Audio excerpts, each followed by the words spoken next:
Hey, Wai Cheng, can you see my iPad screen? And can you hear me? Actually? Okay, perfect. Okay, thank you.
So we'll start at 3:10, but since some of you are already here, can one of you or any of you give me some feedback on the notes that I posted last week? Like, were they to your liking? Did you need more clarity on certain steps of the problem solving? Um, I tried to incorporate the comments that were brought up during the tutorial session in the notes, and I tried to reflect that. But if you guys could just, I don't know, type a few words in the chat window just to say like if it was helpful or not, um, just to let me know.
Move it to Zoom. Oh, can you guys not hear me well?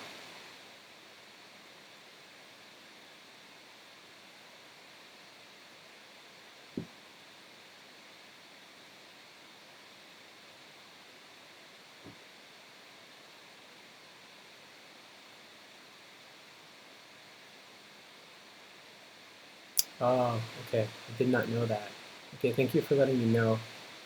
So I don't have a professional Zoom account through the university, which is why I elected to use Teams. But I'll talk to Professor Chandra. I think we go back the week of February 7th. So I think there's 2 or 3 more online tutorials, and then the rest of it I presume will be in person. So if I'll try to get that figured out, but if I can't, then we might be stuck with this platform.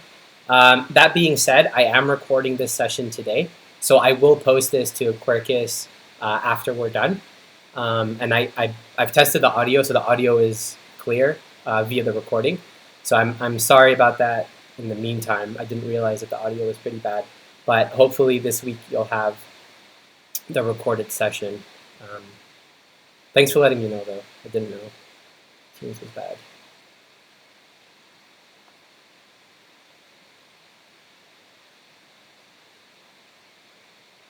Okay, thank you very much for letting me know about the notes. Cool.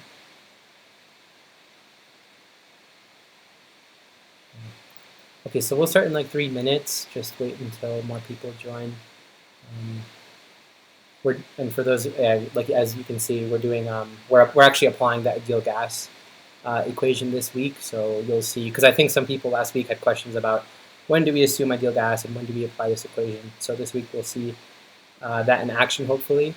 Okay, yeah, so we'll start in a few minutes.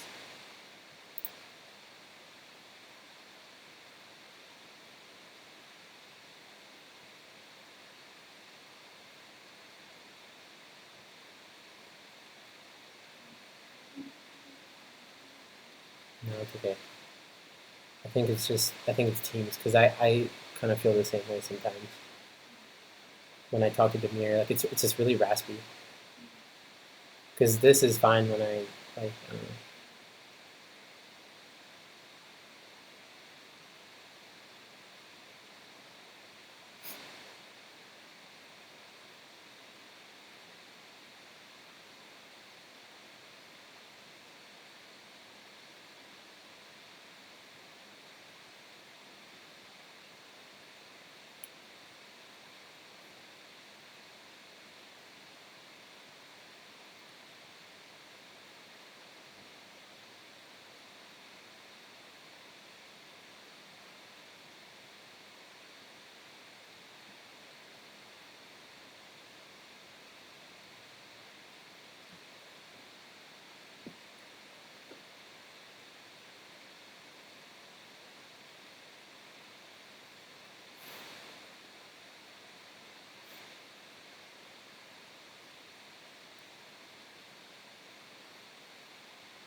Okay, so let's start. Again, I apologize if the audio quality isn't great, but it's kind of what we have to work with. So this week we're going to be going over how we apply the ideal gas law. So problem one, like I said before, I'll go through it with you guys, and then we'll do the remaining problems. I'll give you time to do the remaining problems on your own, and then I'll review them with you. Okay, so problem one, a 1 meter cubed tank containing air at 10 degrees Celsius and 350 kilopascal is connected through a valve to another tank containing 3 kilograms of air at 35 degrees Celsius and 200 kilopascal. Now the valve is open and the entire system is allowed to reach thermal equilibrium with the surroundings, which are at 20 degrees C. Determine the volume of the second tank and the final equilibrium pressure of the air. So I've just conveniently drawn this out because I feel like it's easier to see. But let's just let's just start labeling things. So actually, I want this to be black. So I'm going to label this as tank 1, and this as tank 2. And in that tank I have air. Volume is 1 meters cubed. Temperature is 10 degrees Celsius, and pressure is 350 kilopascal. So at state 2, I still have air. So it's one continuous gas. We're not mixing gases. Mass is 3 kilograms. Temperature is 35 degrees Celsius, and pressure is 200 pascal. So for simplicity's sake, I'm just going to write the ideal gas law for both tanks, just so we could visualize it. Write it here as well.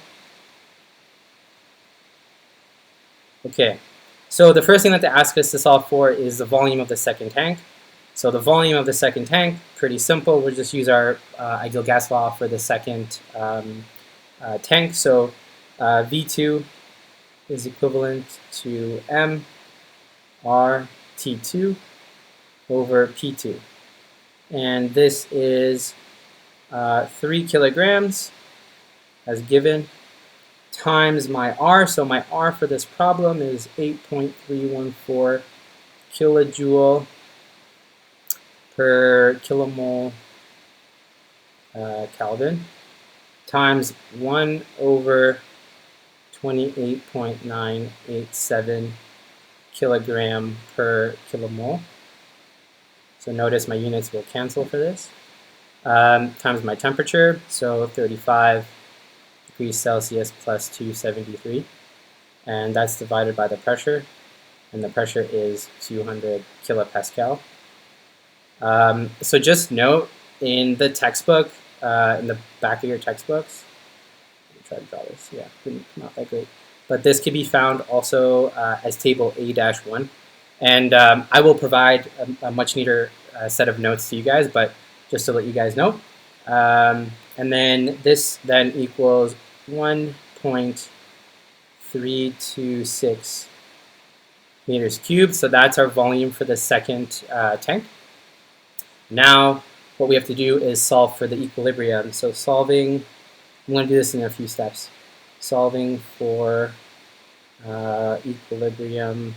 Can I spell equilibrium? Nope, I've already spelled it out. This could be wrong, I'm not sure. English is my third language. All right, pressure, good enough. And so this looks like this. So PE, or P equilibrium, equals, or times E equilibrium, V equilibrium, sorry, equals M equilibrium times R T equilibrium. So it's the same thing as an ideal gas law, but you have to consider the entire system. And so this is like nothing but P equilibrium is equivalent to M equilibrium times RT equilibrium over V equilibrium. And so now the question is what is M equilibrium, and what is E equilibrium, and what is T equilibrium? So V equilibrium, it's pretty simple. When you open both valves, both tanks become the entire system. So V equilibrium is V1 plus V2. which is pretty simple. It's 1 meters cubed plus the volume that we just calculated, 1.36 meters cubed, which gives us 2.326 meters cubed. Now M equilibrium will be the same thing. So it's M1 plus M2. And then T equilibrium is given to us as 20 degrees Celsius. So now what we have to do is solve for M1. And the way that we solve for M1 is we use the ideal gas law for the first tank. So P1 V1 equals M, I guess 1 RT1. Okay. Okay, and so now M1 is equivalent to P1 V1 over RT1. And P1 is given to us, so it's 350 kilopascal times 1 meter cubed over 0.287 kilopascal meter cubed over kilogram Kelvin. So don't freak out. I know these units look kind of terrifying, but it's essentially the same thing that I did in the first step where I calculated R. I just combined the units. And this is the units that are given in the table in the back of the book. So plus the temperature, so 10 degrees C plus 273. And then this gives us an M1 of 4.309 kilograms.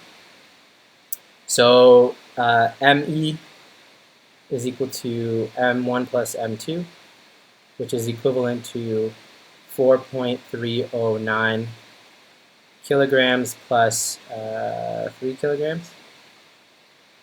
That's a terrible G, but whatever. Which gives us 7.309 kilograms.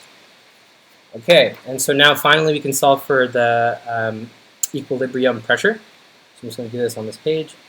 So PE equals ME RTE over VE, which is equivalent to our 7.309 kilograms times the R for air. So it's the same kind of crazy looking units, but I assure you that they need to be this way to cancel everything out. And then we multiply by temperature, which is 20 degrees C, and then divide by our VE, 2.326 meters cubed, and then this gives us 264 kilopascal. Okay, so I know this problem was a lot of steps. Let me try to get it all in there. Yeah, so I know this problem has a lot of steps. Does anybody have questions about it? Or how I solved it, rather. And a quick tip, when you do these problems, it's really nice to try to draw them out, just so you can kind of wrap your head around what's actually happening. I think it reduces a little bit of confusion, because then you know exactly what term comes from what state of the problem, or for example, in this case, we had two tanks, so knowing which volume corresponds to which tank and so on and so forth, it's kind of a clear, it's like not easy to make mistakes that way.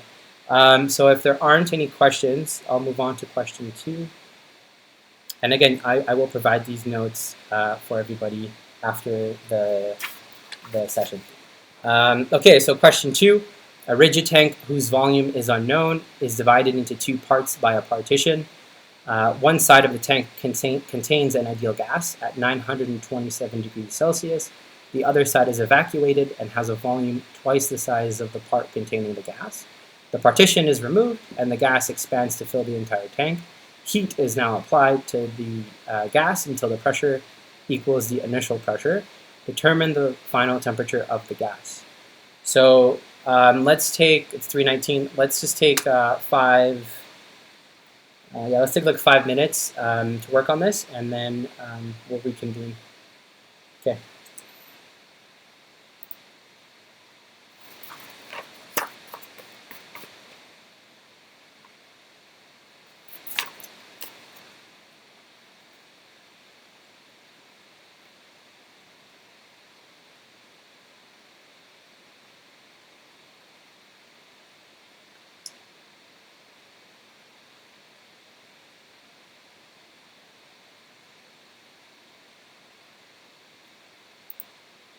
And actually, as you guys are working, do you typically solve these before the session, or like are these 3 to 5 minute intervals enough to solve these problems? Do you even not need them because you've pre-solved the problems and I could just go through them? What's everybody's preference with regards to that? If you could just either unmute yourselves or type in the chat window, just to let me know.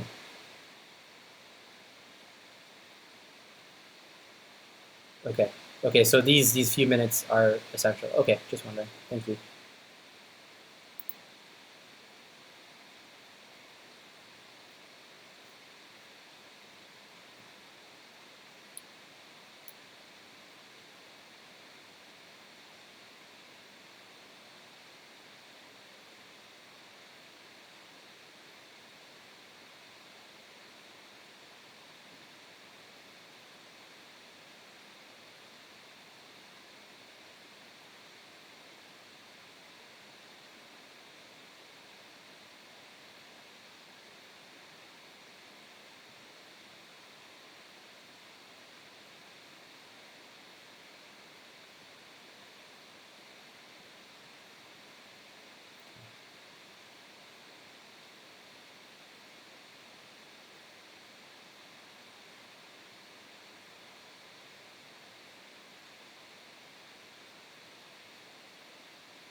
Okay, so let's do one more minute and then we'll reconvene.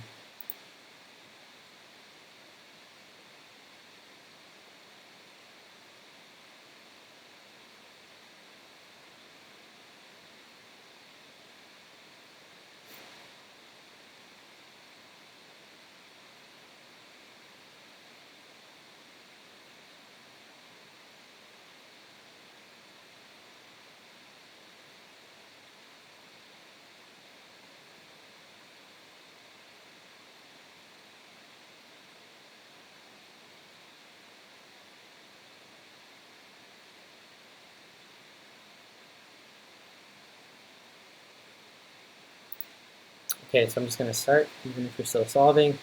So again, same concept. I like to draw out the problem, label everything. So the first thing that we're given is we have gas at T equals 927 degrees Celsius and volume V1. This red line represents the partition that they were talking about. So at some time, somebody takes out the partition and the gas is allowed to expand to the entire volume. But initially this is evacuated. Evacuated, I totally wrong that one. And then this is twice the size of V1, and then heat is added. So just like before, I'm going to write the ideal gas for the first part of the problem, I guess the gas side, and then the partition, just so everything is clear for us. Oh, not bad. Okay, so just from this problem, just like thinking about it holistically, so we know that P1 equals P2 because we know that the initial and final pressure are going to be equal. The mass, is it in the second half? Yes, that's what that means. So the mass is the same. We're not introducing more gas. We're not taking any gas away. And then the gas remains homogeneous throughout this entire process. But then our volume changes. So V2 is equivalent to 2V1 plus V1, which is 3V1, which, okay, sorry about that. Anyway, yeah, so, keep going. Okay, so as I was saying, V2 is twice the size of V1 plus the initial V1 itself, so it's 3V1. And so what we're going to do is, just looking at this, I can rewrite my ideal gas to say this. So V1 over T1 equals M1 R1 over P1, which equals V2 over T2 which equals M2 R2 over P2. And now let me just quickly change colors here. So this term and this term are constant. Again, gas is homogeneous. We're not adding or taking away any more gas. The pressure, the initial and final pressure are the same. So we can equate these two couple terms as being constant. And if that's true, then what we can say further to reduce this is V1 over T1 is equal to V2 over T2. Therefore, T2 is V2 over V1 times T1. And now substituting, so remember, V2 is 3V1. So substituting substituting V2 in for V1, we get 3V1 over V1 times T1 equals T2. And so if you've caught that, these two cancel. It's the same. And so T2 now just equals 3 times T1. And T1 is 927. So 927 degrees C plus 273 K, which equals 3,600 Kelvin, or I don't know why they asked you, I don't know why he has it in Celsius, but 3,327 degrees C. And so that is the answer for that problem. Does everybody understand how I did that? I think the most difficult thing about this problem is understanding that a lot of these terms are constant. The mass, the gas constant. Yeah. Why does, even though the volume changes? So why would pressure stay the same? Wouldn't the final pressure be lower because now, no, so we've added heat, right? So we've added heat, the volume increases, temperature increases, so pressure stays constant. If we didn't add heat, then pressure could not have stayed constant. Pressure would have gone down. But because you're adding that pressure, see that's, and I think these are the kind of problems you have to think about is when you add things to systems, you have to like conceptually think, what is that doing, right? So PV equals MRT, again, is relating pressure, volume, temperature, and then the actual substance that you're looking at. And so just you have to really be careful when problems say like, oh, we've increased the volume, we've decreased the volume, we've introduced heat, we've taken heat out. You have to be really, really careful and conceptualize what that's doing to the system. And I think, again, this comes with a little bit of experience once you start getting used to these problems. But is that clear for everybody how that happened? I think it seems so. Okay, so I'm going to go to problem 3, and I've already pre-drawn this to save time. Okay, so question 3, argon in the amount of 1.5 kilograms fills a 0.04 meter cubed piston cylinder device at 550 kilopascal. The piston is now moved by changing the weights on the piston until the volume is twice its original size. During this process, the argon's temperature is maintained constant. Determine the final pressure in the device. So before I let you guys go to work on this, think about this problem with relation to the last problem. So the volume was doubled, and the temperature remains constant. So what has to happen to the pressure? That's kind of like the mentality you have to get into with these problems. Anyway, okay, let's take a quick how long is this problem? It's not that bad. Let's take 3 minutes and reconvene.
So 1 more minute.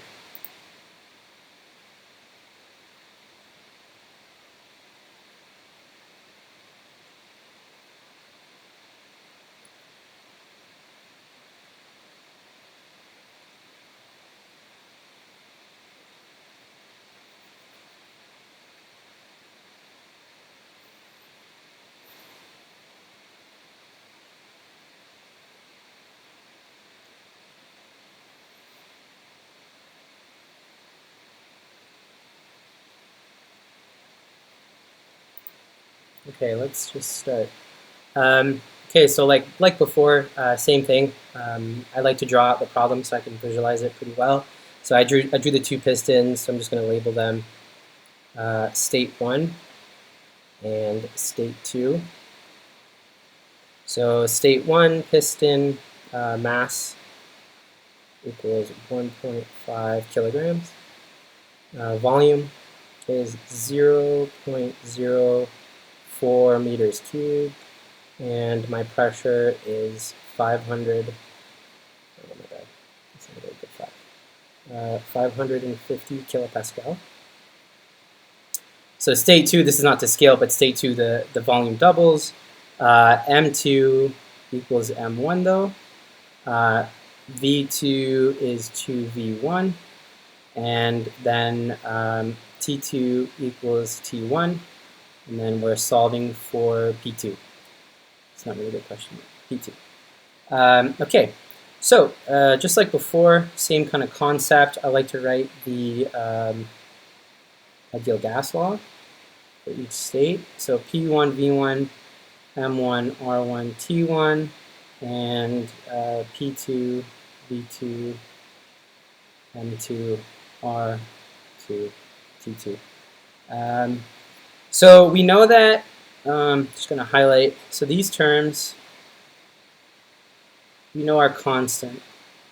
And we know that because we're told that the temperature doesn't change, so T1 equals T2, but we also know that the gas is homogeneous, so we're not introducing another kind of gas. We're not diluting the gas. No gas is escaping. So your mass and your gas constant are constant as well. And if that means, if this is so, then we can make this relation. So P1 V1 equals P2 V2. And now we just want to solve for P2. So P2 equals P1 V1 over V2. And this is just 550 kilopascal as given in the problem times 0.04 meters cubed over 2 times V1, which is just 2 times 0.04. It's not really cubed, but meters cubed. And just for sake of algebra, so these actually disappear, so it's just divided by 2. And so our P2 is 275 kilopascal. So I think a lot of you thought this is what was supposed to happen in the last problem. But just like you said, so we didn't introduce any heat. We expanded the volume by 2, and so pressure linearly dropped by a half. And so, yeah, so conceptually, I think it's really good to draw these problems out, and then you can kind of see how things should fit. And then you can make relations a lot easier because these problems are going to get more and more intricate as we go on through the semester. And so I think really starting out with this kind of a base and trying to solve these problems makes it way easier. I wish I had known this in undergrad. But okay, so if there are no questions, I think that was fairly clear. I'm going to go on to problem 4, which I've already pre-drawn again. Okay, so question 4. A 13 meter cubed tank contains nitrogen at 17 degrees Celsius and 600 kilopascal. Some nitrogen is allowed to escape, so hint, hint, we have mass leaving the system, until the pressure in the tank drops to 400 kilopascal. If the temperature at this point is 15 degrees Celsius, determine the amount of nitrogen that has escaped. Okay, so let's take 5 minutes and reconvene.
Okay, so 1 more minute and we'll start.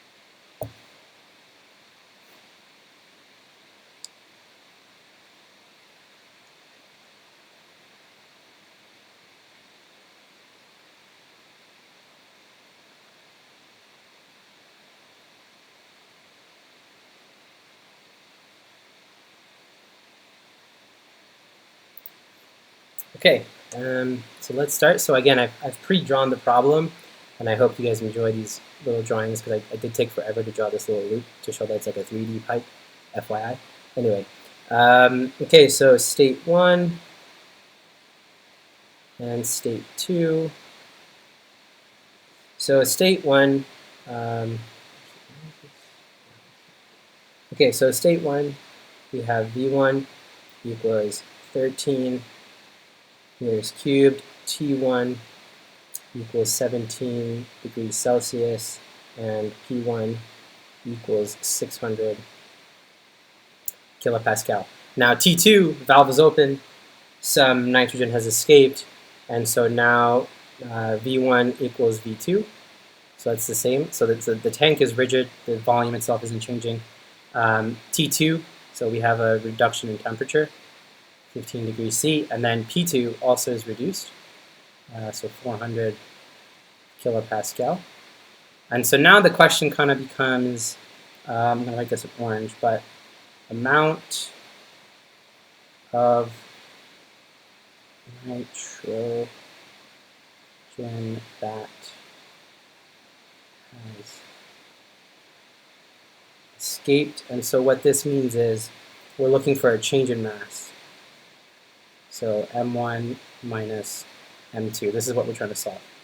Okay, so how do we do that? Well, first of all, just like always, I want to write my, my ideal gas law. So P1 V1 equals M1 RT1.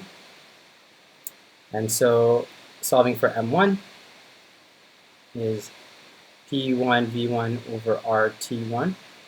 And these are all given.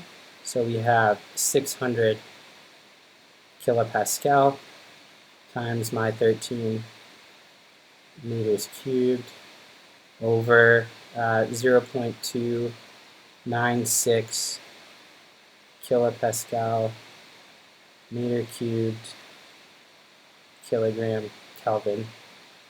I know I hate these units too. Plus my temperature, T1, is 17 degrees Celsius. And then this gives us a mass of 90.62 kilograms. So the same thing we do for state 2. P2 V2 equals M2 RT2, where M2 equals P2 V2 over R T2. And okay, so this is 400 kilopascal times the same volume. Volume does not change, over same gas constant because nothing came.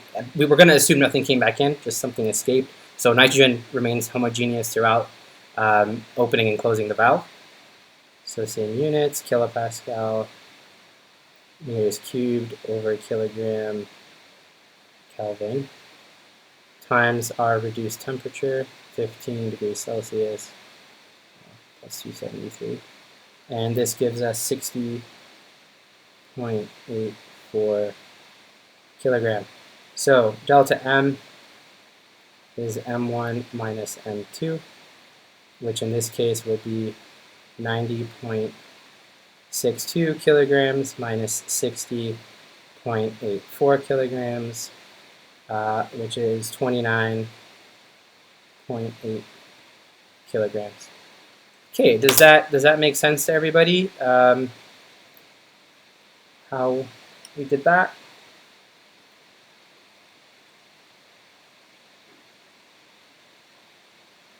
Okay, if there aren't any questions, just really quickly, I wanted to talk about, and these are going to be in your notes. Yeah, so these are the notes that I made. Wait, are these not the notes? Where'd it go? It seems that I've erased it. Okay. Okay. Wait, did I erase it? No. Okay, here it is. Okay, so last week, I think I kind of confused everybody, and I just wanted to, so do we assume that V1 equals V2 regardless if it's homogeneous or not?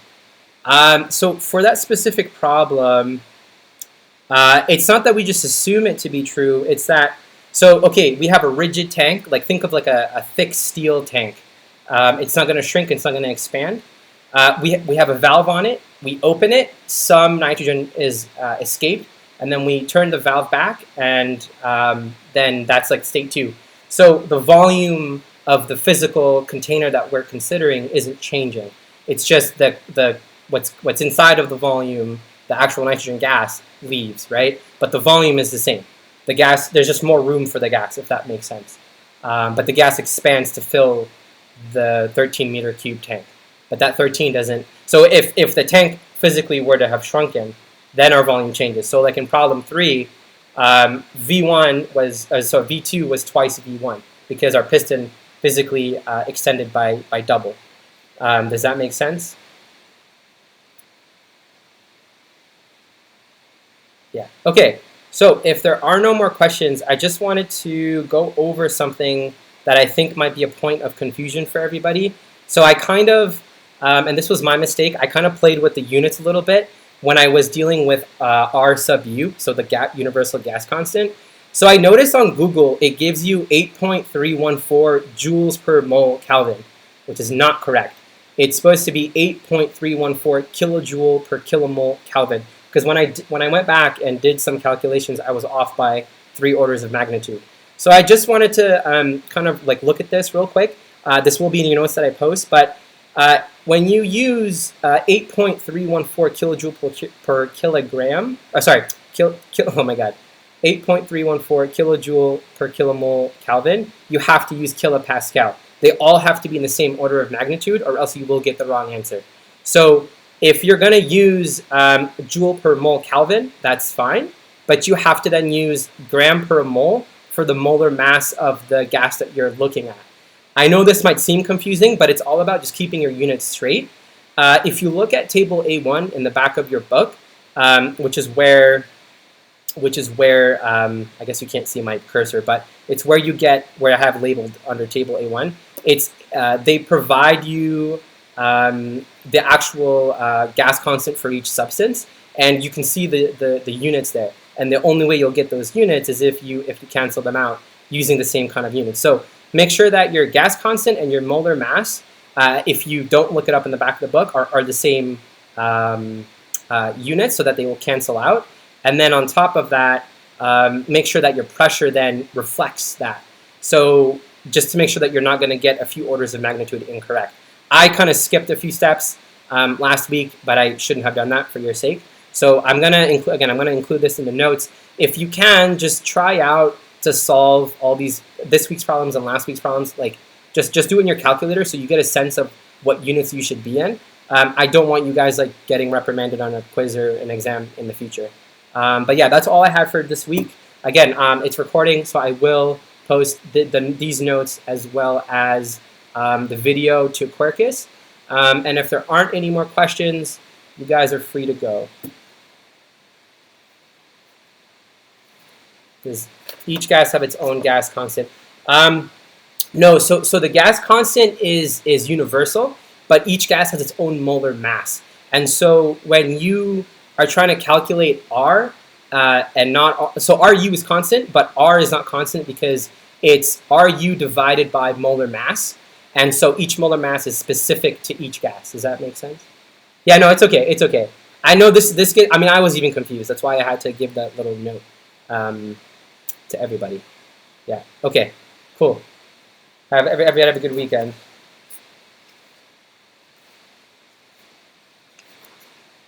Yep, anytime.